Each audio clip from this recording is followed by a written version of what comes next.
Izin share screen ya, Kak. Ya, silakan. Oke. Assalamualaikum warahmatullahi wabarakatuh. Selamat siang kepada Ibu Sri, Kakak dan Abang Asprak, serta teman-teman semuanya. Perkenalkan kami dari kelompok 6.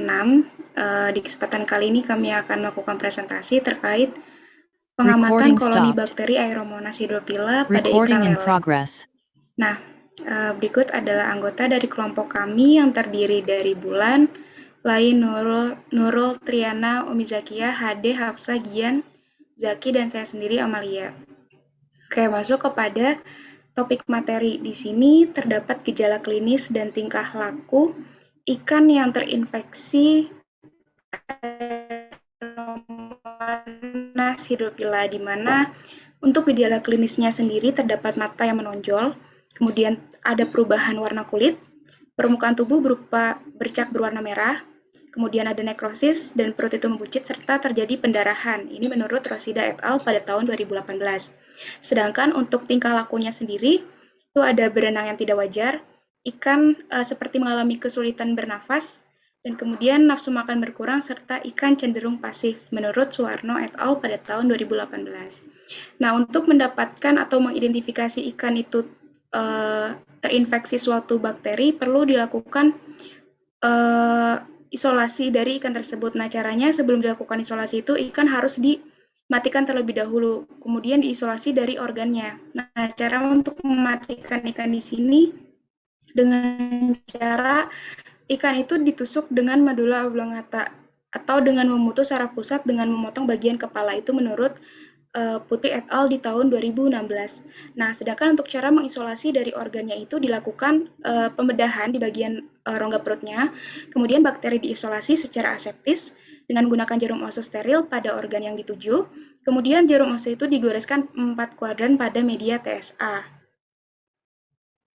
Oke, masuk kepada teknik penggoresan, di mana di sini biakan bakteri dari Aeromonas hydrophila diambil sebanyak 2 ose dari stok Petri, diinokulasi dengan metode gores zigzag dengan kawat jarum ose steril yang telah dipijarkan di dalam api bunsen.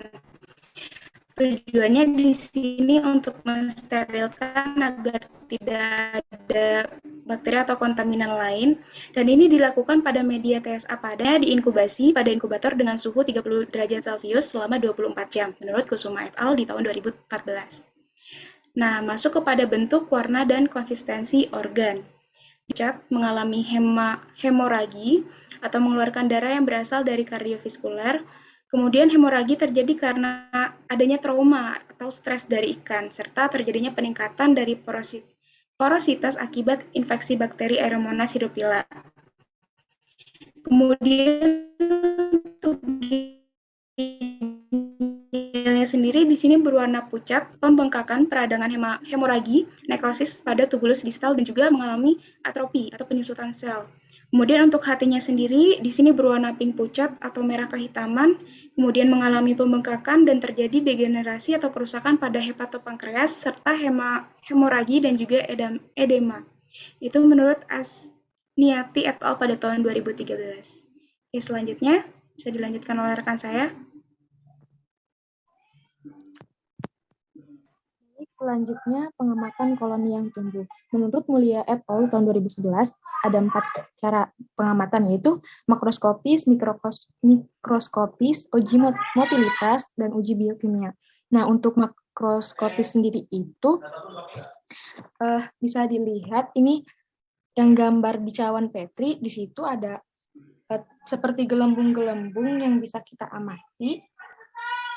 Kemudian untuk pengamatan mikroskopis itu saat kita mengamati di pewarnaan gram, di situ menggunakan mikroskop bisa melihat gram positif dan gram negatif. Yang positif itu berwarna ungu atau violet, yang negatif itu nanti warnanya merah.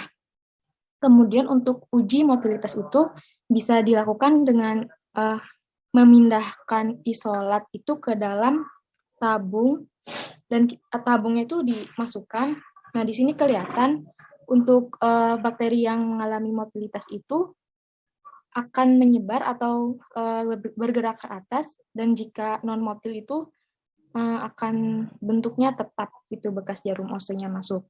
Kemudian untuk uji biokimia itu dilakukan uji oksidatif, uji fermentatif seperti itu, dan bisa dilihat menggunakan tabel Cowan itu. Kemudian selanjutnya pemindahan isolat murni ke tabung reaksi dilakukan dengan cara ini ada bunsen ya, memanaskan jarum ose pada api di atas bunsen, kemudian dibuka cawan petrinya, isolatnya diambil menggunakan jarum ose, kemudian digoreskan ke agar miring yang ada di tabung secara zigzag, dimulai dari ujung tabung reaksi itu. Selanjutnya, ini pengamatan minggu kemarin. Next, ke bawah. Organ yang diamati oleh kelompok 6 itu organnya ada usus, kemudian bentuknya sirkular, warnanya bening agak kekuningan, kemudian elevasinya itu raised, kemudian tepiannya entir, dan ukurannya 2-3 mm. Selanjutnya dilanjutkan oleh HD. Ya, saya akan melanjutkan untuk presentasi, di mana sekarang adalah presentasi mengenai hasil uji biokimia yang datanya baru saja dikirim tadi. Nah, ini adalah data kelompok 6, di mana pewarnaan gram di sini terlihat ada tulisan R. R itu berarti red shape atau ukuran bentuk rod shape, yang juga bisa disebut bacillus. Dengan positif ini juga termasuk gram positif. Nah, OF atau oxidation fermentation-nya ini untuk fermentation atau F-nya ini tanda tanya, berarti ini tadi belum tentu gitu, dan O-nya ini plus. Nah, oksidasinya ini ditandai negatif, katalasenya positif, dan motility-nya itu negatif. Nah, dari data-data ini dapat kita lihat di tabel Cowan, dan diketahui bakteri yang dimaksudkan adalah Mycobacterium. Nah, Mycobacterium ini termasuk bakteri aerob obligat yang tahan terhadap asam, dengan ukuran lebarnya dia ini sekitar 0,3 hingga 0,6 mm dengan panjang 1 hingga 4 mm. Nah, Mycobacterium ini dapat tumbuh pada media tertentu, pada umumnya di media asam, dan pertumbuhannya ini sangat lambat. Itu membutuhkan waktu inkubasi sekitar 5 hingga 10 hari. Nah, selanjutnya adalah bakteri Mycobacterium ini juga merupakan penyebab penyakit pada ikan, gitu. Dikenal dengan istilah mycobacteriosis. Nah, adapun penyakitnya yang bernama tuberkulosis pada ikan yang disebabkan juga oleh bakteri Mycobacterium. Nah, khususnya ini adalah Mycobacterium marinum. Nah, kalau di Indonesia sendiri, kejadian mycobacteriosis ini khususnya pada ikan gurame ini bisa sekitar 30 hingga 60%, dan penyakitnya ini dapat menyebabkan kematian hingga 70%. Nah, ini gejala dari infeksi Mycobacterium pada ikan yang terinfeksi. Nah, ikan-ikan yang terkena bakteri ini umumnya akan berwarna gelap, dengan perut membengkak, juga mata menonjol, serta terdapat bintil-bintil berwarna putih yang terdapat pada bagian daging dan organ dalam apabila di ikan tersebut dibedah. Nah, lalu nafsu makan ikan jika dilihat akan menurun, serta pergerakannya yang akan lambat, dan terlihat luka-luka di kulit ikan yang terinfeksi oleh bakteri ini. Ini adalah daftar pustaka yang kami gunakan. Dan mungkin itu saja dari kelompok 6. Kurang lebihnya mohon maaf. Assalamualaikum warahmatullahi wabarakatuh.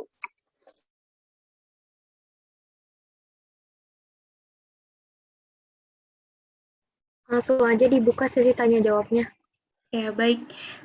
Jika ada yang ingin bertanya, silakan untuk di raise hand aja atau open mic. Oke. Dari Anissa, Otvan, Mahdia. Mungkin dari Anissa dulu ya. Boleh, silakan Anissa. Baik, terima kasih atas kesempatannya. Perkenalkan, saya Anissa dari kelompok 4, izin bertanya. Apa yang harus kita lakukan ketika bak atau kolam ikan sudah terinfeksi bakteri tadi, Mycobacterium, dan bagaimana cara penanganan untuk membunuh bakteri tersebut? Terima kasih. Oke, terima kasih Anissa. Pertanyaannya ditampung dulu ya. Mungkin bisa lanjut tadi ke Otvan. Silakan Otvan. Oke, terima kasih atas waktunya. Perkenalkan nama saya Ucin Christopher dari kelompok 3.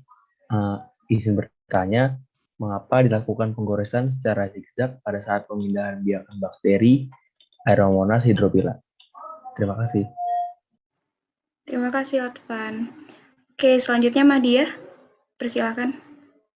Terima kasih, Amalia. Mohon maaf sebelumnya izin mungkin karena sinyal.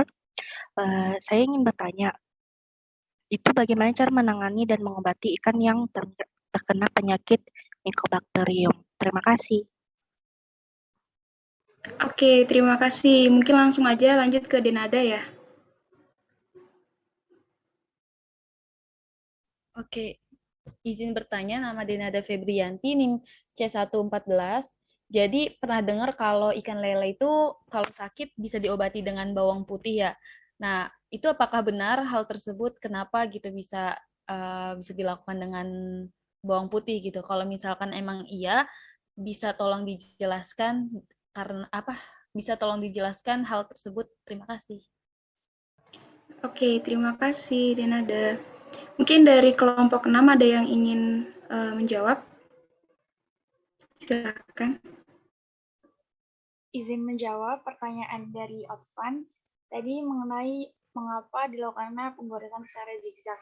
Jadi dilakukannya penggoresan secara zigzag itu agar penyebaran bakterinya itu lebih luas dan jumlah bakteri yang tumbuhnya itu lebih banyak. Seperti itu. Terima kasih. Oke, terima kasih Bulan. Bagaimana Otvan?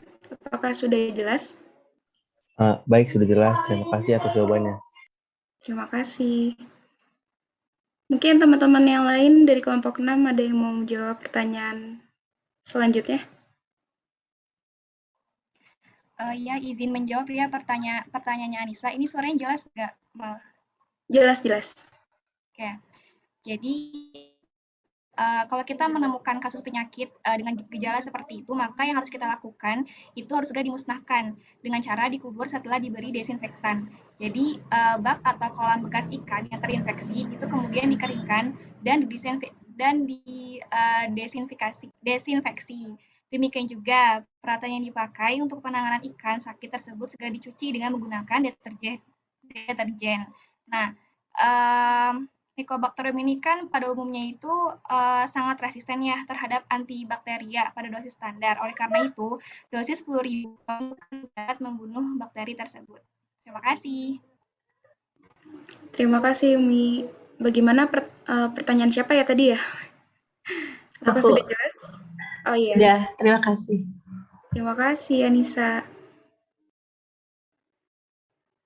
Selanjutnya, dari kelompok 6 ada yang ingin menjawab lagi? Masih ada 2 pertanyaan. Iya, boleh, Amal. Ya, silakan. Ya, jadi izin menjawab pertanyaan dari Madia Rosana. Jadi ini mungkin pertanyaannya mirip sama yang Mizakia ya. Di sini saya izin menambahkan saja. Jadi untuk menangani ikan yang terserang penyakit ini juga dapat dilakukan dengan perbaikan kualitas air dan lingkungan kolam ikan tersebut. Kemudian untuk mengobati ikan yang terkena penyakit bakteri Mycobacterium itu juga dapat dilakukan pemberian obat teramisin yang dicampur dengan makanan 5 sampai 7,5 gram per 100 kg ikan per hari selama 5 sampai 15 hari. Oke, cukup ya Mahdia? Iya, cukup. Terima kasih. Oke, terima kasih. Oke, selanjutnya kelompok 6. Apakah ada yang mau jawab pertanyaan Denada terakhir? Izin menjawab pertanyaan dari Dinada. Bawang putih itu dapat berperan sebagai perangsang aktivitas sel sehingga dapat meremajakan semua fungsi tubuh dan sistem imun dengan cara merangsang makrofag dalam pembentukan sel darah putih yang mampu menghancurkan material asing. Begitu.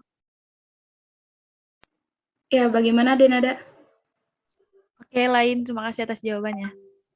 Oke, terima kasih atas pertanyaannya. Ya mungkin sekian dari kelompok 6. Terima kasih atas segala perhatiannya. Wassalamualaikum warahmatullahi wabarakatuh. Waalaikumsalam warahmatullahi wabarakatuh. Mungkin langsung aja lanjut ke kelompok berikutnya, yaitu kelompok 2. Bisa langsung di-share screen dan juga jangan lupa teman-teman anggota kelompok harus on-cam semua. Baik, izin share screen, Kak. Ya, silakan.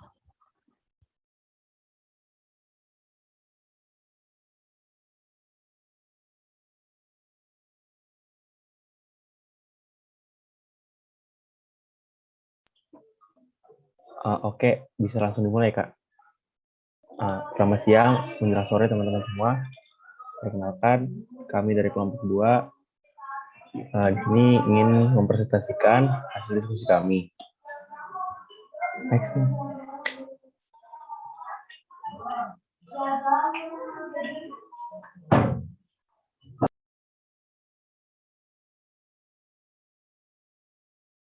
Iya, di sini ada anggota kelompok kami. Yang pertama, Aisyah, Devi, Medevi, Rizky, Hafiz,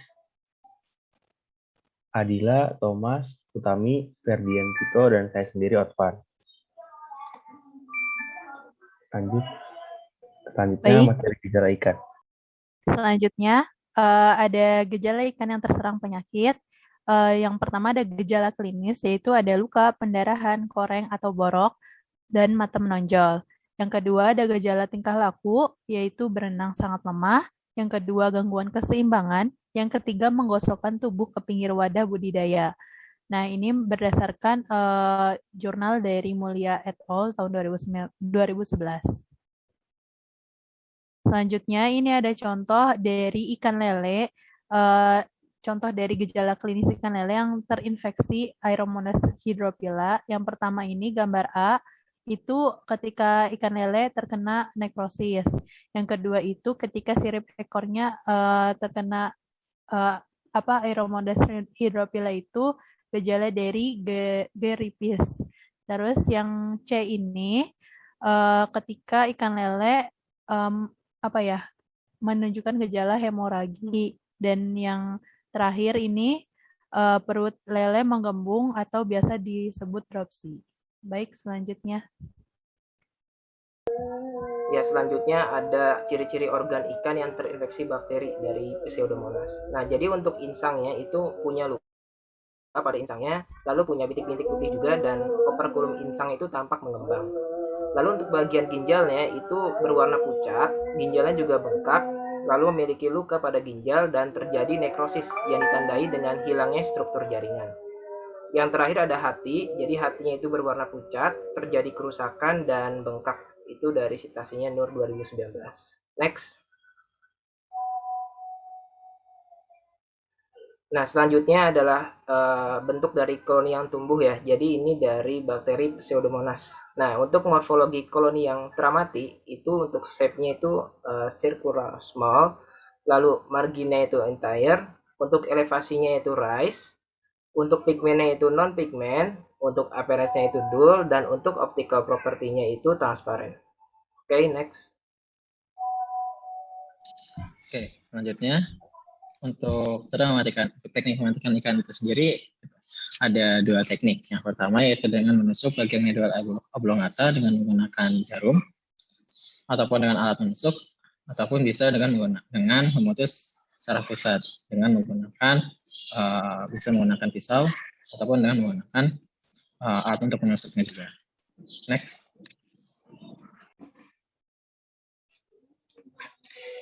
Selanjutnya yaitu isolasi bakteri pada ikan.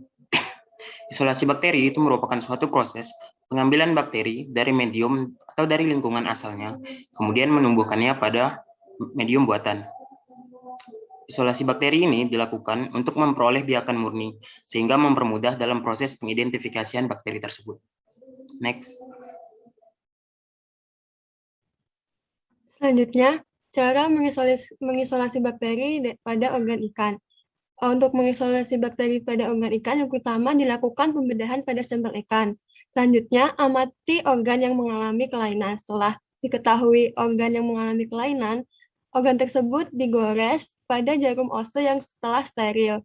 Sterilisasi jarum ose ini dilakukan dengan memanaskan pada bunsen. Selanjutnya diinokulasi pada media agar atau TSA. Kemudian diinkubasi selama 18-24 jam.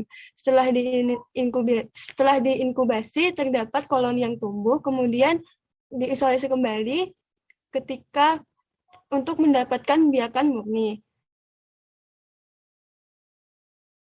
Isolasi ke dalam media agar miring. Dan setelah itu diinkubasi dan diidentifikasi bakteri yang murni tersebut. Terima kasih.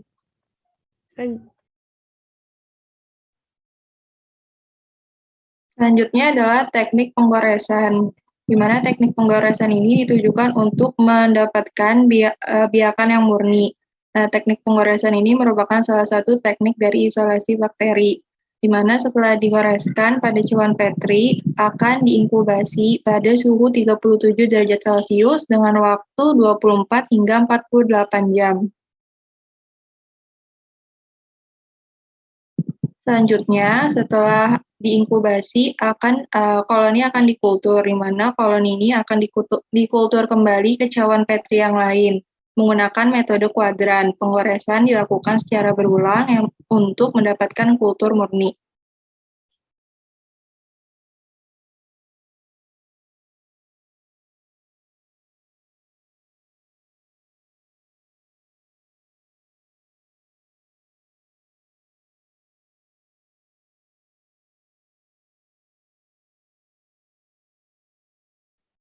Selanjutnya pemindahan isolat ke tabung reaksi, di mana isolasi ini bisa dilakukan dengan metode gores membentuk zigzag. Isolat yang telah murni dipindahkan ke tabung reaksi yang berisi agar miring. Isolat murni diidentifikasi dengan metode makroskopik dan mikroskopik. Kemudian dapat dilakukan pewarnaan gram untuk mengidentifikasi secara mikroskopiknya.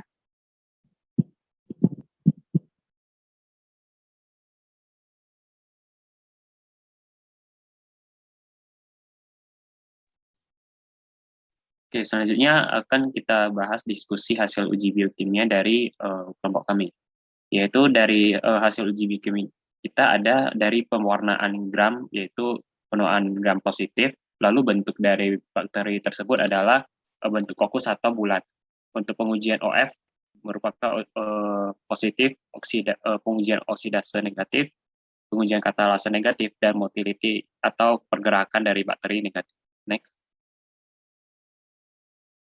Nah, untuk setelah kita mengamati dari ciri-ciri tersebut, kita mendapatkan ada 4. Namun kita ngambil salah satunya yaitu dari ciri bakteri ini yaitu dapat menyerang ikan air tawar.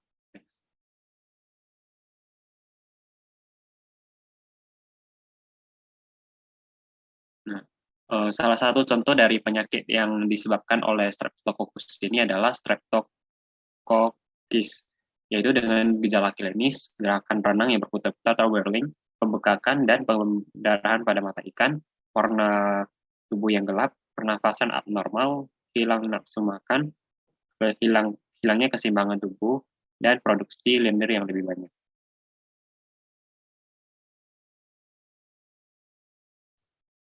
Nah, selanjutnya terlihat beberapa organ dari ikan yang diperbesar dari mikroskop, yaitu yang pertama yaitu ada penampakan jantung, terus yang A, yang B itu ginjal, yang C itu limpa, lalu yang D itu otak, yang kelima itu mata, dan yang keenam itu otot.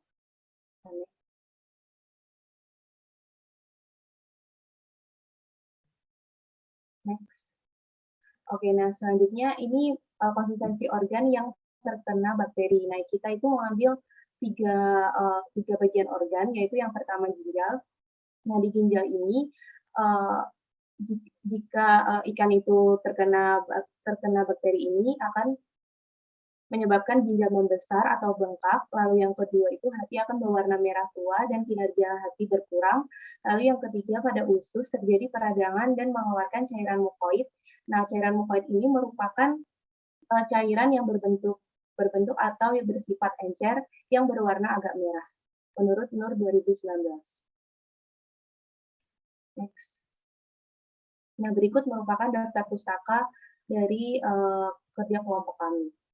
Yan, boleh dilanjut ke moderator.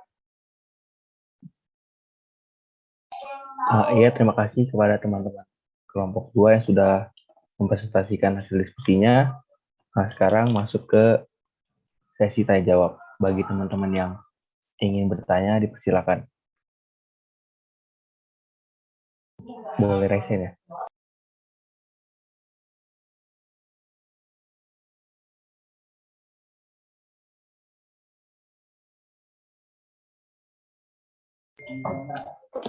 Oke. Kepada Bulan dipersilakan. Ya, terima kasih. Sebelumnya perkenalkan, nama saya Bulan, NIM C111. Saya izin bertanya, gimana caranya untuk mengobati atau menanggulangi ikan yang terkena bakteri Streptococcus? Terima kasih. Oke, terima kasih Bulan atas pertanyaannya. Pertanyaannya ditampung dulu ya. Lanjut ke Sinta. Oke, izin bertanya buat dari bakteri Streptococcus itu pada ikan. Makasih. Oke, terima kasih Sinta. Ada lagi yang ingin bertanya?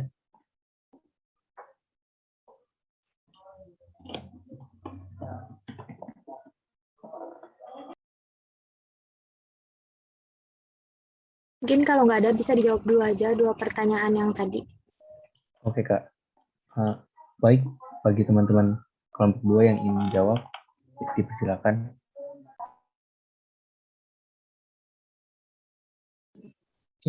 Izin masuk ya.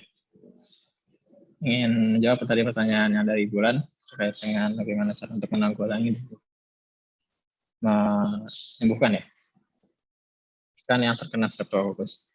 Untuk penanggulangannya sendiri itu bisa dengan mengurangi stres pada ikan, bisa dengan menjaga kualitas air tetap pada kondisi yang optimal, seperti pH-nya, suhunya, karena ketika kondisi air turun, maka ikan akan turun kondisi ikannya akan turun, dan itu akan menyebabkan berpotensi menyebabkan stres pada ikan. Terus kemudian menghindari pemeliharaan dengan kepadatan tinggi dan juga pakan yang berlebihan. Semakin tinggi kepadatan, maka semakin tinggi juga penularannya. Terus pakan yang berlebihan pun itu tidak baik karena akan meningkatkan amonia sehingga mempengaruhi kualitas air yang akan berpengaruh juga pada stres pada ikan. Terus kemudian bisa juga dengan menggunakan vaksinasi pada induk betina dengan vaksin formalin killed Streptococcus inae. Itu berdasarkan Nur et al. Pada tahun 2004, itu terbukti dapat memproteksi larva hingga berumur 15 hari dari penyakit tersebut. Jadi penyakit yang disebabkan oleh Streptococcus. Terus kemudian ada vaksin lainnya seperti sel utuh pada Streptococcus agalactidae. Itu ada pada Amirullah dan kawan-kawan, dan juga Sukendo dan et al. Ya, pada tahun 2015. Terus juga ada vaksin protein toksit yang mengandung ACP atau extracellular product. Terus ada vaksin juga vaksin yang diamati juga dengan formalin killed. Teruji memberikan proteksi terhadap penyakit Streptococcus atau penyakit yang disebabkan bakteri Streptococcus. Durasi proteksi vaksin itu adalah 42 hari pasca vaksinasi. Mungkin cukup menjawab. Bagaimana Bulan? Iya, sudah cukup jelas. Terima kasih atas jawabannya. Terima kasih. Terima kasih kepada Rizky. Selanjutnya yang ingin menjawab pertanyaan dari Sinta, dipersilakan.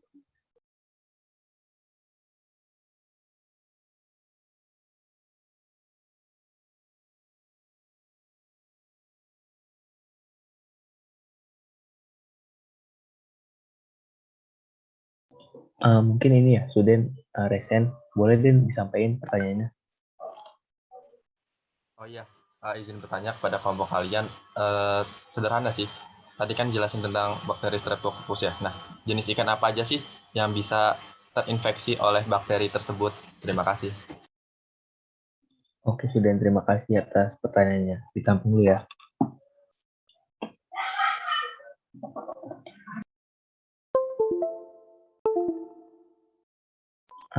Bagi teman-teman yang ingin menjawab pertanyaan Sinta, dipersilakan teman-teman kelompok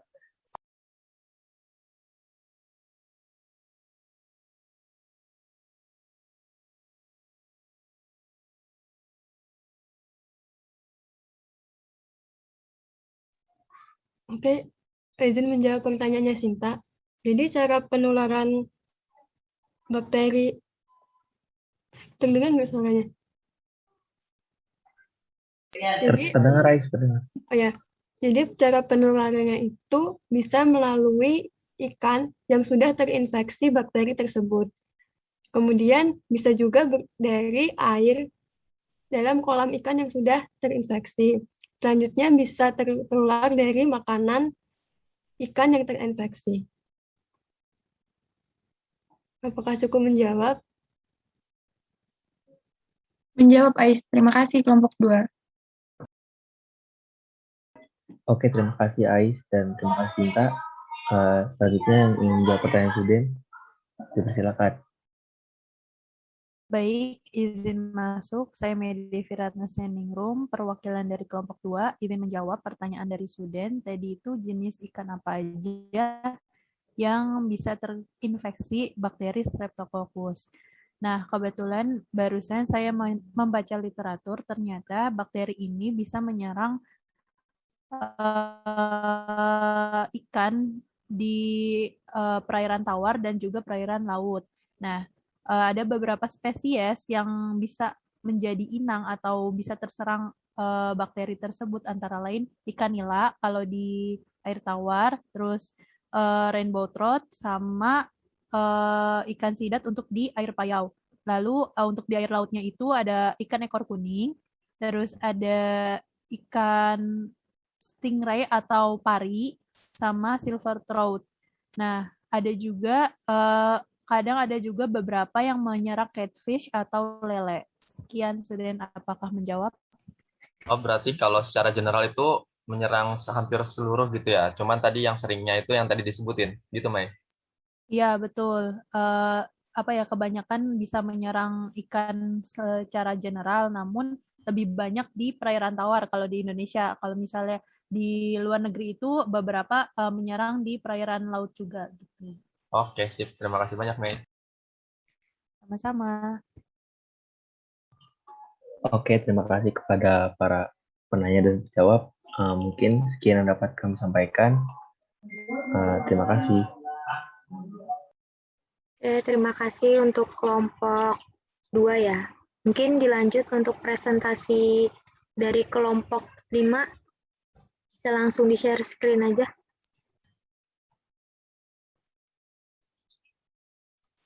Oke, baik. Bismillahirrahmanirrahim. Assalamualaikum warahmatullahi wabarakatuh. Selamat sore, Ibu dan Kakak Asprak serta teman-teman semuanya. Kami dari kelompok 5 izin mempresentasikan tentang isolasi dan identifikasi penyakit bakterial. Next.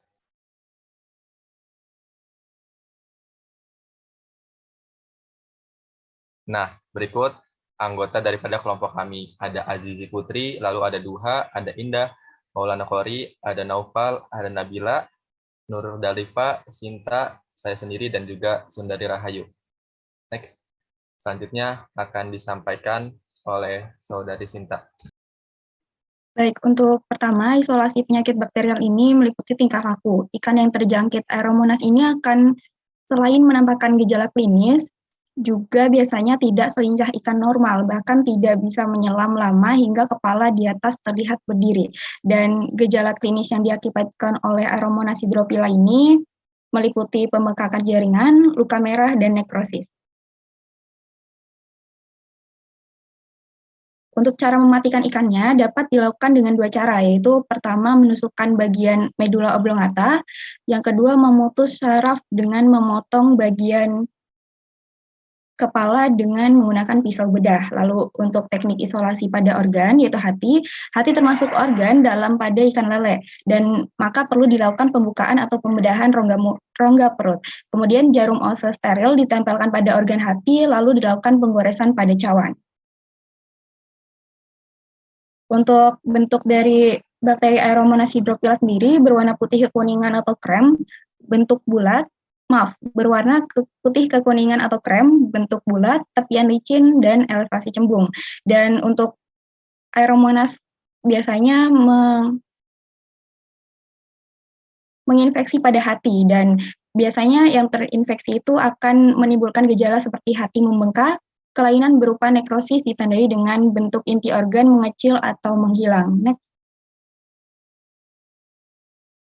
Untuk cara penggoresan, yang pertama panaskan jarum ose hingga memijar di atas bunten, kemudian dinginkan, gunakan ose yang telah dingin untuk menggores pada permukaan media agar dalam cawan Petri, dan ambil satu ose isolat dan goreskan pada permukaan media agar dimulai pada satu ujung.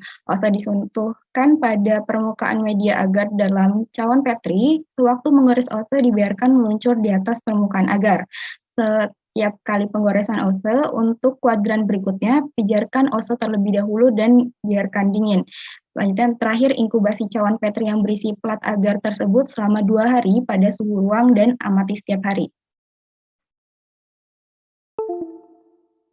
Lalu untuk pengamatan koloni, pengamatan koloni yang kelompok kami dapatkan isolatnya itu bentuknya itu kokus, bulat seperti bola, elevasinya tuh konveks, cembung seperti gelembung, tepiannya tuh entire, tepian koloni utuh. Untuk bakteri Aeromonas hydrophila ini merupakan salah satu contoh bakteri yang umum menyerang ikan air tawar seperti ikan mas, lele, dan lain sebagainya. Bakteri ini dapat menyebabkan penyakit yang dikenal dengan nama motel Aeromonas septimea atau mas. Bakteri ini bersifat gram negatif, berbentuk batang, koloni bulat, cembung, berwarna kekuningan, dan mempunyai variasi. Menurut Komiso et al. 1994. Next. Nah, lalu dilakukan kembali koloni dikultur kembali ke cawan Petri lain. Saat sel-sel telah terperangkap oleh agar, maka setiap sel yang hidup akan berkembang menjadi koloni yang terpisah, sehingga dapat memudahkan pemisahan selanjutnya.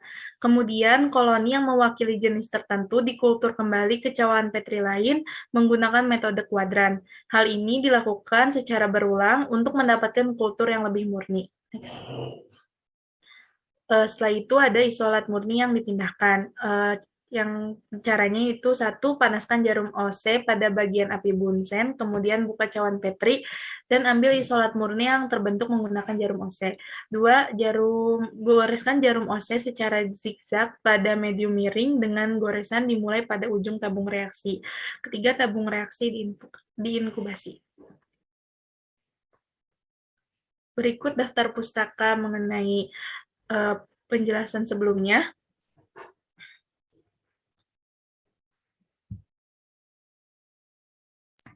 Ya, selanjutnya mengenai uji biokimia. Next.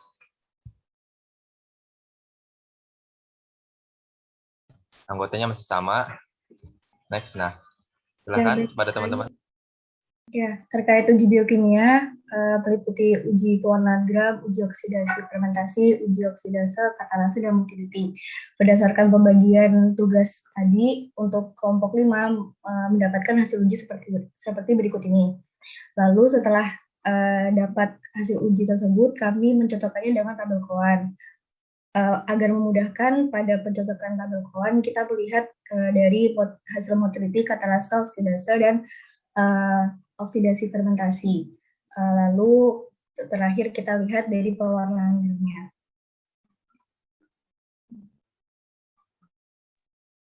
Selanjutnya untuk bakteri Vibrio ini, menurut Ilsan dan Retnaningrum 2017, karakteristiknya meliputi hidup di air laut dan air tawar, serta berasosiasi dengan hewan laut dan hewan air tawar.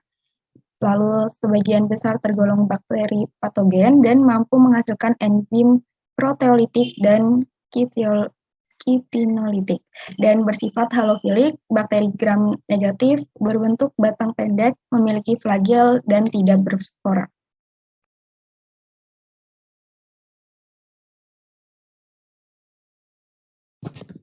Gejala klinis infeksi Vibrio SP pada ikan kardinal bangkal.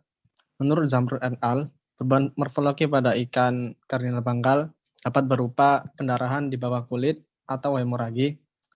Lalu terdapat luka pada bagian tubuh ikan atau ulker.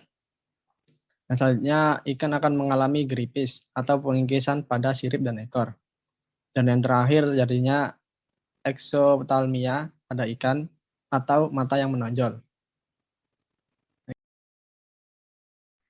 Kemudian ada gejala klinis fibrosis yang terjadi pada udang. Pada udang ini terjadi ada dua, yaitu gejala klinisnya ada perubahan tingkah laku dan perubahan morfologi. Menurut Utami et al. 2016, perubahan tingkah lakunya itu terdiri dari adanya penurunan respon pakan, penurunan aktivitas, sering mendekati aerasi, berenangnya cenderung ke permukaan.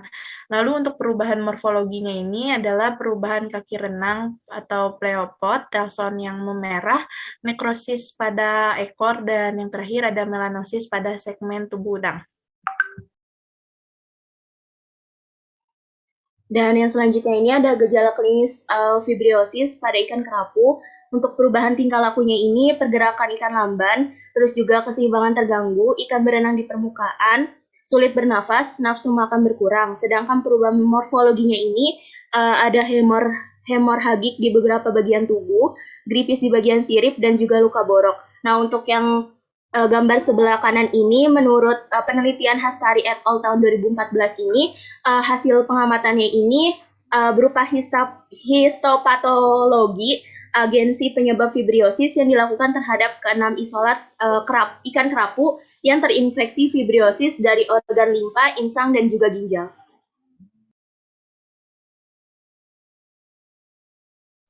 Selanjutnya ada contoh penyakit yang disebabkan oleh Vibrio ini sendiri, yaitu yang nama penyakitnya itu adalah white faces.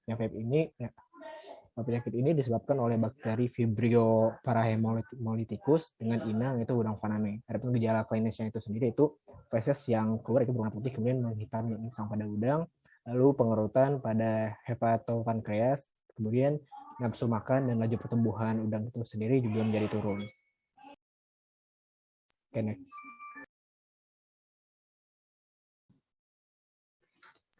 Baik, berikut daftar pustakanya. Next. Udah. Ya, jadi terima kasih untuk teman-teman yang telah mempresentasikan dengan baik. Mungkin selanjutnya kita buka sesi tanya jawab ya. Bagi teman-teman yang mau bertanya, boleh resign. Oh, udah. Ya, silakan Afrilia. Baik, izin masuk. Perkenalkan, nama Afrilia, NIM C103. Di sini Afri mau nanya, kan ada salah satu akibat dari bakteri Vibrios itu kan nafsu makan menurun dan pergerakan ikan lambat. Nah, itu tuh kok bisa gitu terjadi gitu? Ada hubungan, maksudnya apanya gitu? Apakah karena dia punya zat racunnya atau seperti apa? Mungkin dari Afril itu. Makasih. Baik, terima kasih Afril. Pertanyaannya ditampung dulu ya. Selanjutnya Nadia bisa menyampaikan pertanyaannya. Ya, Assalamualaikum warahmatullahi wabarakatuh. Perkenalkan, nama saya Nadia Arsati, NIM C131. Pertanyaannya yaitu tadi kan disebutkan perubahan morfologi yang disebabkan bakteri fibriosis pada udang itu kan ada melanosis. Nah, melanosis itu apa sih? Baik, terima kasih Nadia. Mungkin untuk termin 1, 2 penanya dulu ya. Selanjutnya dari kelompok 5, silakan mungkin ada yang mau menjawab pertanyaan dari 2 penanya tadi.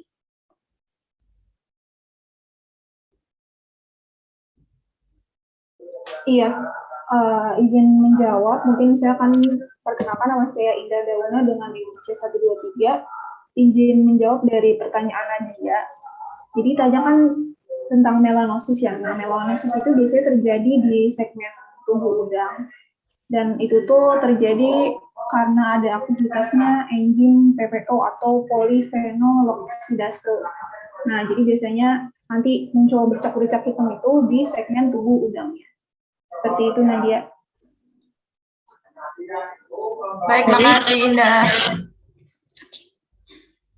Pertanyaan yang satunya ada yang mau jawab dari kelompok 5?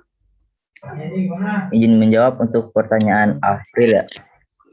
Jadi tadi pertanyaannya di gejala klinis pada ikan kerapu ada bakteri fibriosis pada salah satu perubahan tingkah laku seperti nafsu makan menurun dan pergerakan ikan melambat. Terus apakah ada kemungkinan bakteri tersebut menghasilkan zat beracun ya?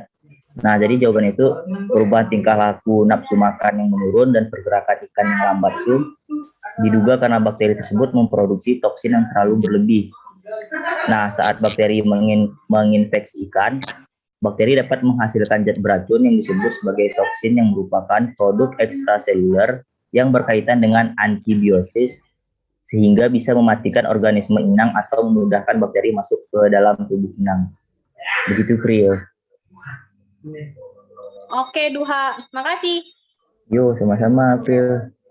Baik, selanjutnya kita buka termin kedua ya. Bagi penanya, boleh, udah. Oke, Fadli, bisa menyampaikan pertanyaannya? Oke, izin bertanya, nama Fadli Adam Hamsyana, NIM C14190096. Nah, di sini kan kita sama-sama tahu kalau misalkan bakteri Vibrio ini kan dapat menyebabkan white face ya. Ini ada akibatnya nggak sih antara white face ini sama udang itu? Ada dampaknya nggak sih? Baik, pertanyaan selanjutnya mungkin dari Nesha bisa disampaikan. Nama Nisha Rizky Utami, NIM 14190122. Jadi tadi kan disebutin tentang gripis pada bagian sirip. Nah, gripis itu apa ya? Terima kasih. Baik, terima kasih Nesha. Untuk untuk kelompok 5 mungkin kalau sudah menemukan jawabannya bisa dijawab pertanyaannya.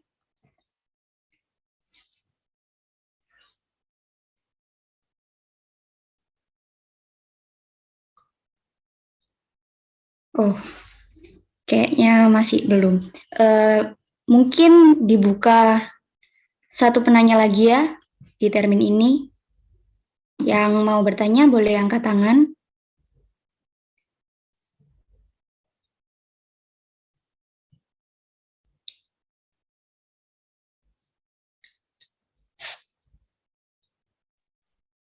Izin menjawab untuk pertanyaan Nesha. Oke. Silakan. Jadi tadi kan ada gripis bagian sirip ya. Gripis itu pengikisan pada sirip atau biasanya kayak robek gitu. Bentuknya jadi jelek ya. Gerigil-gerigil gitu. Terus pada sirip ya biasanya kalau dibiarin tuh dapat menyebabkan berwarna hitam gitu. Ya, terus berdarah juga dan semakin parah. Terima kasih.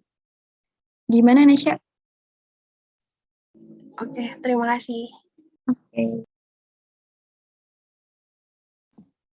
Baik. Untuk pertanyaan selanjutnya mungkin bisa disampaikan terlebih dahulu Duta Ramadan sambil menunggu teman-teman cari jawabannya. Oke, baik. Terkait fibriosis ya, kalau untuk cara termurahnya dalam mengatasi fibriosis itu gimana ya? Gitu aja sih. Cara termurah untuk mengatasi fibriosis. Oke, terima kasih Duta. Ya, sama-sama.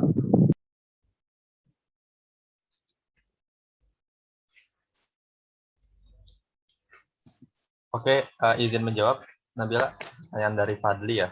Oh ya, silakan. Itu Fadli bertanya mengenai bakteri Vibrio kan mengakibatkan white faces ya. Nah, itu apa sih akibatnya pada udang kayak gitu ya. Nah, kalau yang sesuai jurnal yang dibaca, itu mengenai udang itu akibat bakteri Vibrio itu mengakibatkan kurangnya nafsu makan, lalu juga ada pergerakan udang yang berlambat, lalu juga laju pertumbuhannya menurun, Bahkan yang paling parahnya itu mengakibatkan kematian kayak gitu pada ikan. Yang dimaksud adalah udang kayak gitu. Apakah kejawab, Fadli? Oke, terima kasih Suden. Siap, sama-sama Fadli.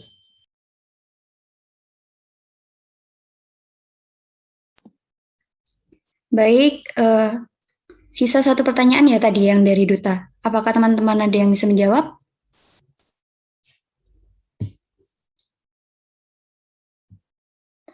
Oke. Mungkin butuh waktu sedikit ya teman-teman, sebentar.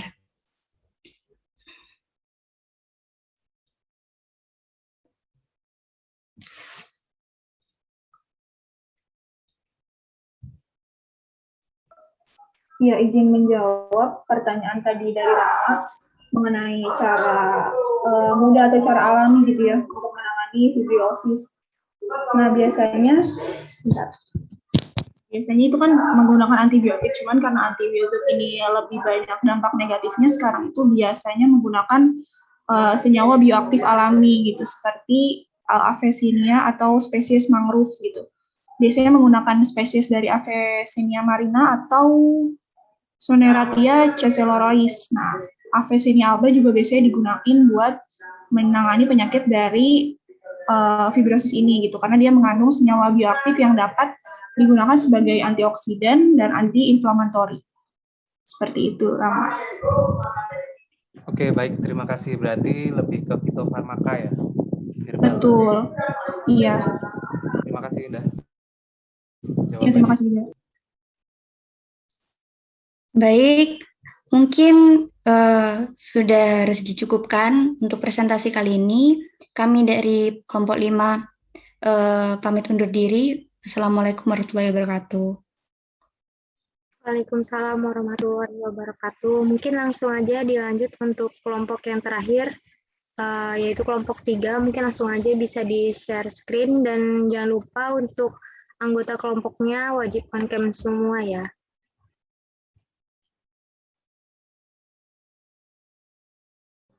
Kak, izin share screen ya, Kak?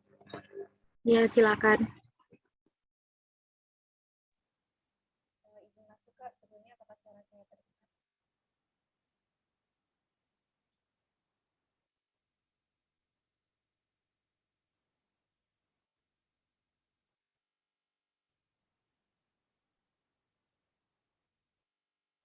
Assalamualaikum warahmatullahi wabarakatuh. Perkenalkan saya Rosari. Ya, saya akan mengikuti jalannya presentasi pada sore hari ini. Untuk mempersingkat waktu, presentasi mengenai isolasi dan identifikasi bakteri patogen akan disampaikan oleh teman saya Wali. Kepada Wali dipersilakan.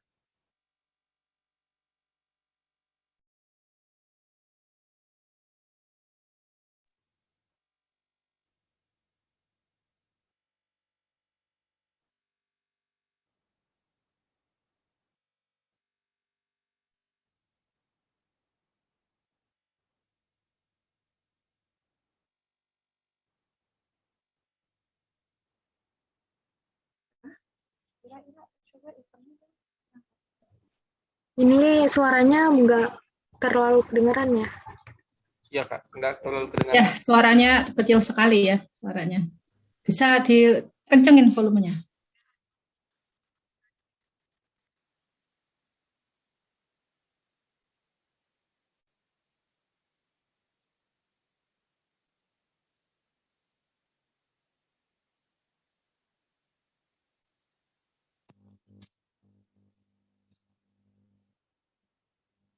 Halo, apakah suara saya terdengar? Nah, sekarang jelas. Oke. Baiklah, langsung saya mulai ya. Assalamualaikum warahmatullahi wabarakatuh. Perkenalkan, saya Retnosari dari kelompok 3. Di sini saya akan memandu jalannya presentasi pada sore hari ini.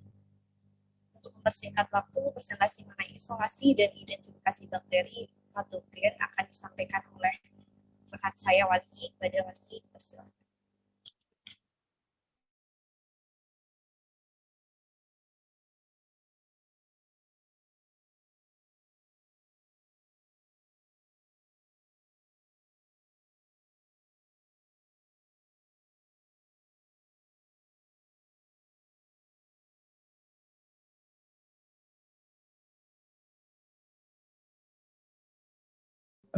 Terima kasih, Retno. Mungkin langsung saja. Berdasarkan dari hasil diskusi yang telah dilakukan kelompok kami menduga bahwa bakteri patogen yang menginfeksi ikan dari hasil isolasi bakteri yang dilakukan pada minggu lalu itu adalah Aeromonas hydrophila.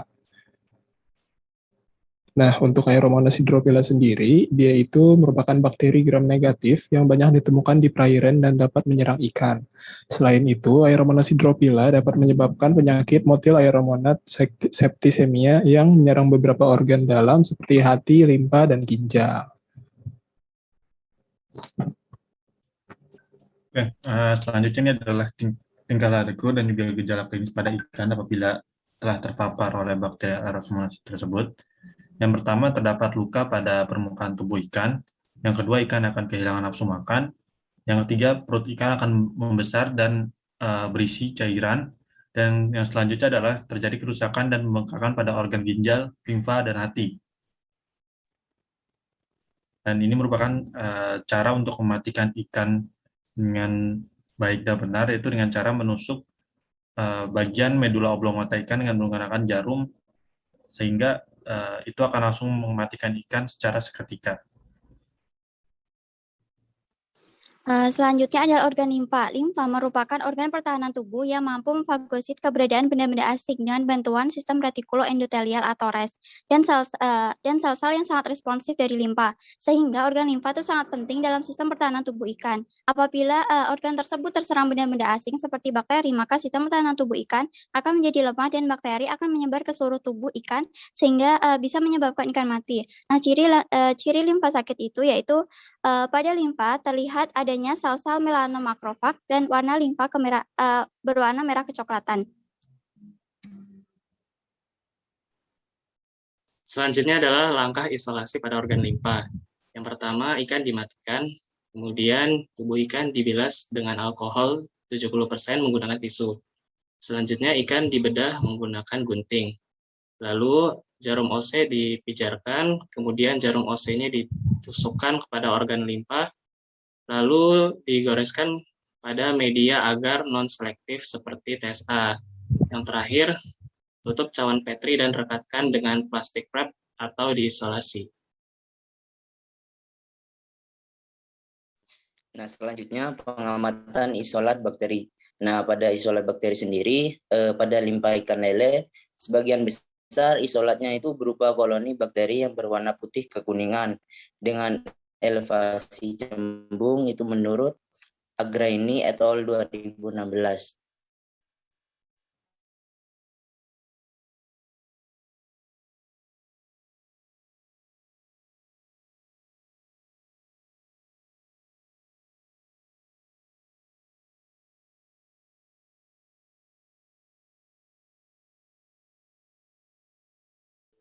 Nah, selanjutnya untuk penggoresan. Jadi penggoresan ini dapat dilakukan dengan menuangkan terlebih dahulu medium agar pada cawan Petri steril. Setelah itu jarum OC yang digunakan dipanaskan terlebih dahulu hingga memijar. Dan jarum OC ini nanti juga akan didinginkan terlebih dahulu agar bakteri yang kita ambil itu tidak mati gitu. Setelah itu disentuhkan pada koloni bakteri yang akan diisolasi, kemudian digoreskan pada medium yang tersedia dan diinkubasi selama 2 kali 24 jam pada suhu ruang, lalu dilakukan pengamatan. Oke, next. Nah, untuk pengkulturan kembali, jadi isolat bakteri yang tunggal nanti akan dipisahkan berdasarkan morfologinya, mulai dari bentuknya, ukuran, warna, dan juga elevasinya. Kemudian isolat bakteri yang telah dipisahkan ditumbuhkan pada media nutrien agar miring untuk dijadikan sebagai stok. Semua proses penelitian ini dilakukan secara aseptik dengan menggunakan api bunsen dan dilakukan dalam bilik laminar untuk mencegah kontaminasi dari mikroorganisme lain. Berikut daftar pustaka yang kami gunakan. Oke, selanjutnya adalah hasil uji biokimia.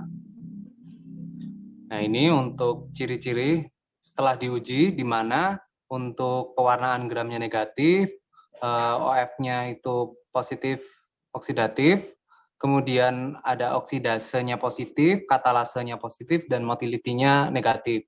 Nah, dari identifikasi yang kita lakukan disimpulkan bahwa bakteri tersebut itu Flavobacterium, di mana ciri-ciri dari Flavobacterium ini adalah berbentuk batang, kemudian merupakan gram negatif, di mana dia juga anti gram positif, menghasilkan pigmen kuning, merah, atau orange.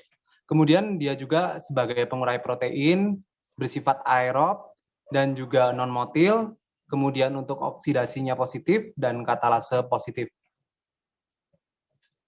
Nah, untuk Flavobacterium ini merupakan bakteri patogen penyebab penyakit rontok insang pada ikan budidaya air tawar.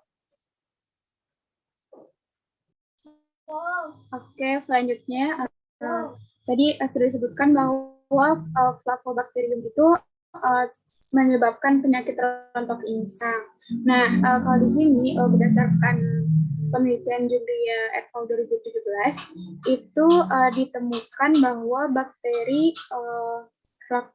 Flavobacterium columnar itu dia menyebabkan penyakit kolumnaris. Nah, gejalanya seperti apa? Nah, gejalanya itu ada perubahan warna abu-abu keputihan pada beberapa bagian kepala itu dan di sekitar mulut, terus ada di insang juga, di sirip dan badan. Nah, infeksinya ini sering menyebabkan kematian. Nah, gejala lain yang ditimbulkan adalah ada nekrosis pada insang dan hiperplasia. Nah, selain itu ditemukan juga sel radang pada organ ginjal dan sirip. Oke, next. Nah, berikut daftar pustaka yang kami gunakan.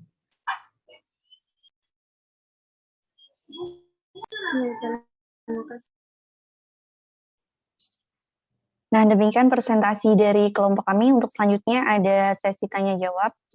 Untuk termin pertama ada 2 orang bertanya. Silakan yang mau bertanya bisa langsung raise hand ya. Mungkin pertanyaan untuk kelompok ini dicukupkan untuk 1-2 orang aja ya. Oh iya, baik Kak. Iya, Anissa Zulfani, silakan. Masuk gak suaranya? Masuk Anissa. Izin bertanya, bagaimana cara pengobatan ikan yang terserang Flavobacterium columnare tadi? Terima kasih. Oke, baik. Terima kasih Anissa. Pertanyaannya ditampung dulu ya. Untuk selanjutnya, Nada, silakan. Aku Nada Angga Dewi, NIM C165. Ini bertanya, tadi kan sudah disebutkan bahwa Flavobacterium ini menjadi penyebab insang itu rontok pada ikan, pada air tawar. Jadi apakah bakteri ini hanya bisa menyerang ikan air tawar? Terima kasih. Ya, baik. Terima kasih Nada atas pertanyaannya. Untuk selanjutnya buat kelompok 3, apakah ada yang ingin menjawab?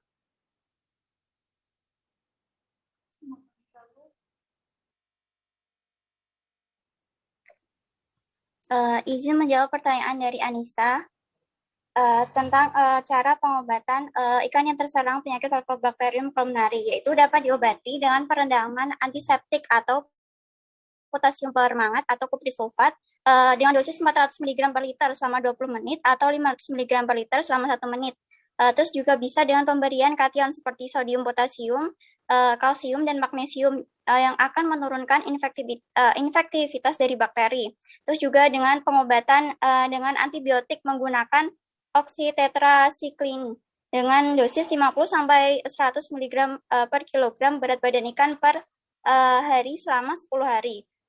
Pengobatan juga harus diikuti dengan pengendalian kualitas air, yaitu dengan menurunkan suhu air, mungkin dapat membantu mengurangi tingkat keparahan dari penyakit. Mungkin itu jawaban dari saya.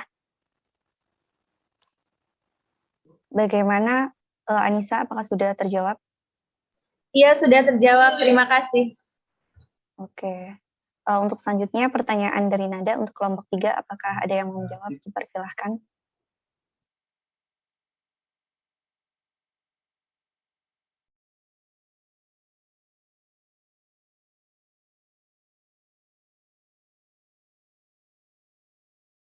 Izin menjawab pertanyaan tadi yang dari Nada. tentang bakteri Flavobacterium yang menyerang ikan air tawar. Ternyata bakteri ini tidak hanya menyerang air tawar, tetapi juga bisa menyerang organisme lainnya seperti udang ataupun ikan laut, gitu, ikan air asin. Salah satu contoh wabah yang disebabkan oleh bakteri ini adalah kematian massal di Florida. Baik, terima kasih Alia. Bagaimana Nada? Apakah sudah terjawab? Baik, sudah sangat cukup. Terima kasih banyak, Alia. Oke, mungkin sekian presentasi dari kelompok kami. Kurang lebihnya mohon maaf. Terima kasih. Wassalamualaikum warahmatullahi wabarakatuh. Waalaikumsalam warahmatullahi wabarakatuh. Nah, mungkin karena presentasi semua kelompok sudah dilaksanakan, mungkin berikutnya dilanjut dengan ulasan. Mungkin dari Ibu Sri atau kakak-kakak asisten ingin memberikan ulasan terkait jalannya presentasi hari ini. Untuk waktu ulasan kurang lebih 10 menit. Dipersilakan. Oke, terima kasih Laili ya. Tapi mohon maaf di sini hujan deras ya. Tapi suara saya bisa didengar apa tidak? Jelas, Bu. Dengar, Bu. Jelas ya. Ya, saya tidak buka video dulu ya. Khawatir sinyalnya juga ini karena benar-benar hujan deras dan geluduk ya. Mungkin ini saja ya. Tadi saya sudah salam apa belum ya? Oke. Nah, untuk komentar gitu ya. Komentar saya terkait praktikum ya, ada 2 hal. Yang pertama tentang teknis ya.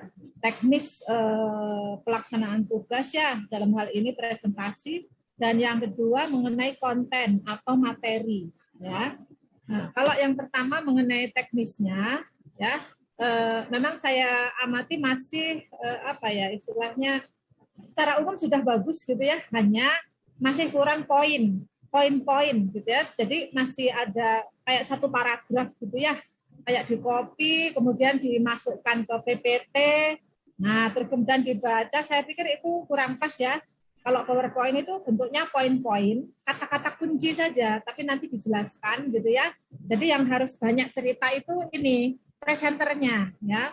Jadi bukan sekedar membaca gitu ya, tapi ada menjelaskan poin yang ada di PowerPoint, yang ada di PPT. Itu terkait yang pertama ya, mengenai teknisnya. Yang kedua terkait dengan materi gitu ya. Tadi sepertinya kok lebih banyak membahas mengenai teknik isolasinya ya. Kalau identifikasinya kan semua kelompok kira-kira sudah bisa memahami kan ya? Kalau teknik identifikasinya untuk masing-masing kelompok, kira-kira sudah paham apa belum?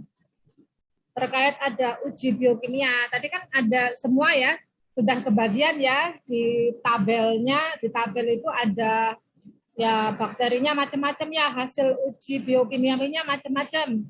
Nah, itu kan merujuk pada Kowan ya, merujuk pada tabel Kowan. Tapi kok saya tidak melihat, apa saya lagi melihat ke yang lain ya? Yang tabel Kowan gimana? Mencocokkan hasil yang ada di tabel, hasil uji, misalnya katalase positif, kemudian oksidasinya negatif misalnya gitu ya. Nah, itu kan dicocokkan dengan tabel Kowan ya. Ini tadi kira-kira di masing-masing kelompok tadi sudah menampilkan tabel Kowan apa belum?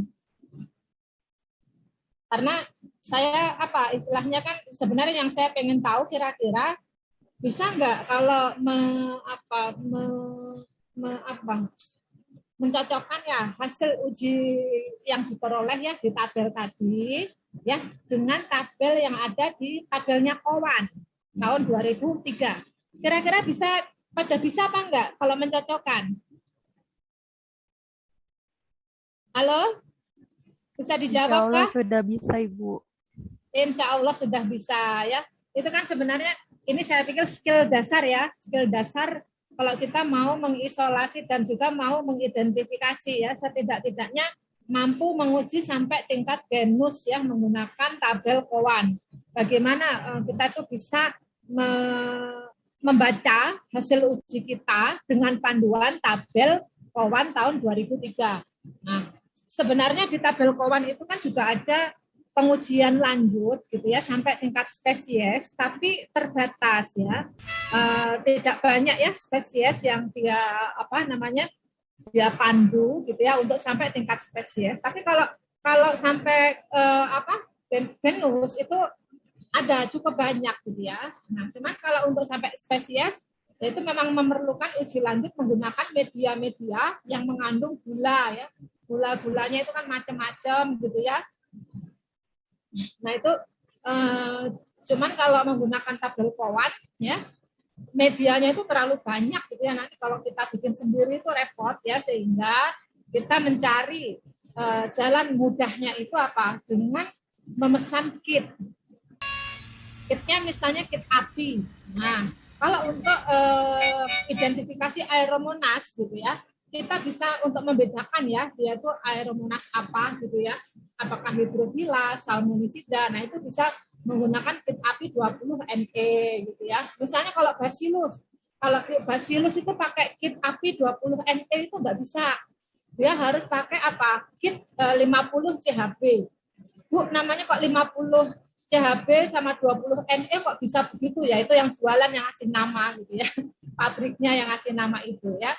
Nah, itu bisa. Nah, kemudian itu kalau menggunakan uji biokimia, baik kita membuat medianya sendiri ya, atau menggunakan media yang disediakan oleh kit komersial seperti kit api, mikrobak, dan sebagainya ya.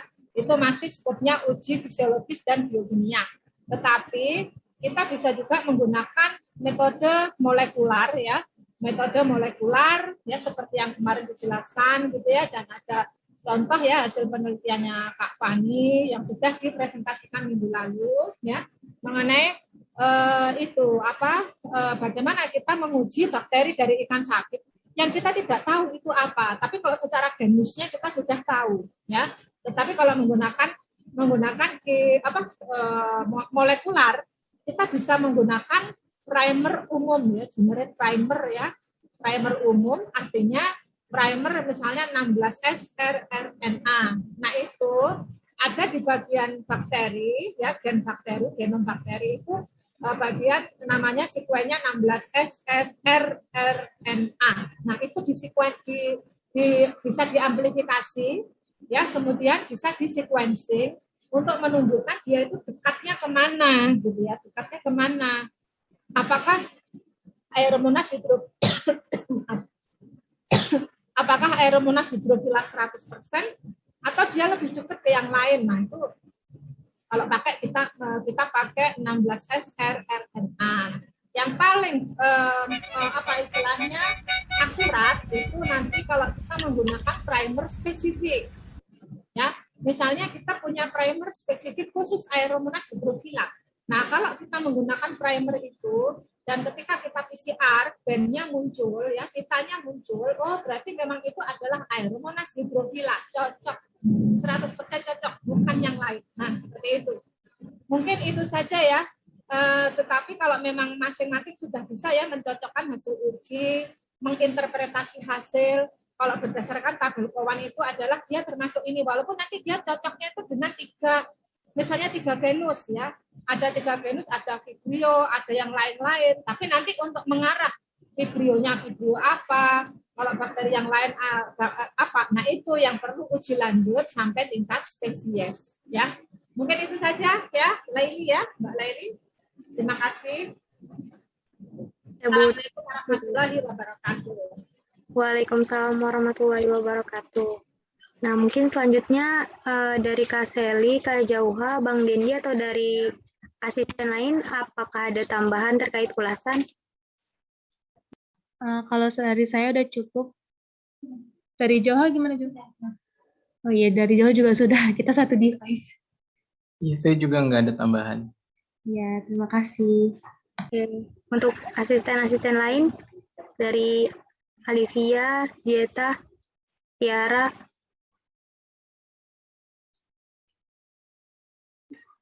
mungkin cukup ya. Mungkin selanjutnya ada sedikit tambahan terkait PPT yang tadi sudah kalian presentasikan. Mungkin nanti deadline-nya malam ini pukul 23.59 itu dikumpulkan ke asisten kelompok masing-masing. Nah, untuk PPT-nya itu ditambahkan sedikit notulensi dari jalannya praktikum. Jadi misalkan dari kelompok kalian tadi siapa aja yang nanya dan siapa aja yang jawab, beserta pertanyaan dan juga jawabannya. Terus sama pembagian job desk dari masing-masing anggota kelompoknya juga sekalian dimasukin ke PPT-nya. Jadi kalian ngumpulin ke asisten kelompoknya hanya berupa satu file PPT aja. Begitu teman-teman. Gimana untuk asisten lain ada tambahan?